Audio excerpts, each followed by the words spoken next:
안녕하세요. 더성형외과 대표원장 옥재진입니다. 얼굴이 처졌다 그러면 사실은 대부분의 볼이 처짐을 동반하는 겁니다. 이 볼 처짐이 왜 생기고 이게 어떻게 해결될 수 있는지를 설명드리겠습니다. 첫 번째는 노화죠. 나이를 먹으면서 이제 피부의 탄력도 없어지고요. 근막 또는 근육들이 늘어지고 주저앉게 되고 뼈도 퇴축이 되고 주저앉아요. 또 하나의 원인은 안면 윤곽 수술을 했다. 그럼 뼈를 줄이는 거 아닙니까? 뼈를 줄이면 뼈를 싸고 있던 공간에 여유가 생기는 거예요. 그래서 이제 그런 것들이 생기는데, 우리가 광대뼈 수술을 했다. 그러면 뼈의 위치가 그대로 있으면서 조금 작아지는 게 아니라 뼈의 위치가 하방으로 내려갈 때가 많습니다. 또는 안으로 들어가게 돼요. 그러면 뼈를 싸고 있고 뼈하고 근육하고 연결하는 유지인대 자체도 밑으로 떨어지게 되는 거고요. 이런 것들이 또 원인이 돼서 볼이 처지게 됩니다.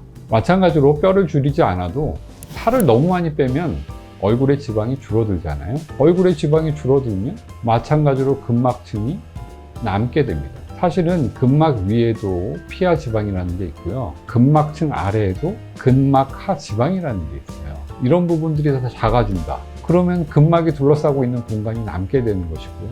남으면 밑으로 떨어지게 되어 있습니다. 피부 가까운 쪽의 원인이냐, 깊은 쪽의 원인이냐, 양쪽에 다 원인이냐, 이런 것들이 있는데요. 피부나 근육, 근막층의 원인이라 그러면 가장 좋은 거는 스마스층을 당기는 겁니다. 스마스를 당기면 피부는 따라서 당겨지게 되거든요.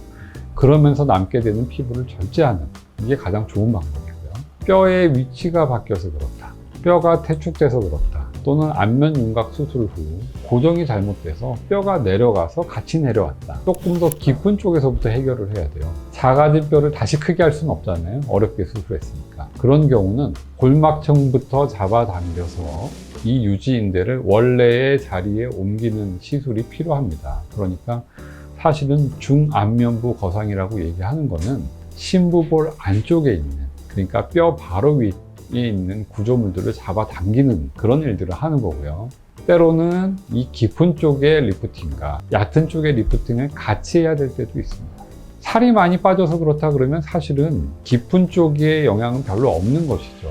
결국 살이 많이 빠져서 지방층이 얇아져서 볼륨이 남고 처짐이 생긴 거니까, 그런 경우에는 표층에 있는 스마스를 잡아당기는 것이 좋은 해결 방법이 될 겁니다. 거상을 하는 게 대표적인 방법이지만 절개가 생기는 그런 문제가 있기 때문에 그 정도가 심하지 않다 그러면 우리는 실리프팅 같은 걸 이용해서도 충분히 효과를 볼 수가 있겠습니다. 일단 나이가 젊다면 너무 많은 흉터가 생기는 건 바람직하지 않을 것 같아요. 조금 더 덜 침습적인 방법, 예를 들면 물세라 같은 걸 한다거나 슈링크를 한다거나 또는 스킨 보톡스를 한다거나, 그래도 그거보다 조금 더 심하다 그러면 이제 실리프팅을 많이 하죠. 나이가 좀 많고 피부에 여분이 너무 많아요. 그런 경우는 아무리 당겨도 늘어난 피부는 해결이 안 되잖아요. 그럴 때는 피부의 절제도 같이 해야 되니까 거상 수술을 통해서 충분히 효과를 볼 수가 있겠습니다. 볼살의 처짐에 대해서 제가 간략하게 설명을 드렸는데요. 굉장히 원인은 다양합니다. 정확한 원인을 분석하시고 그거에 맞는 올바른 해결책을 찾으시길 바랍니다. 지금까지 더성형외과 옥재진이었습니다.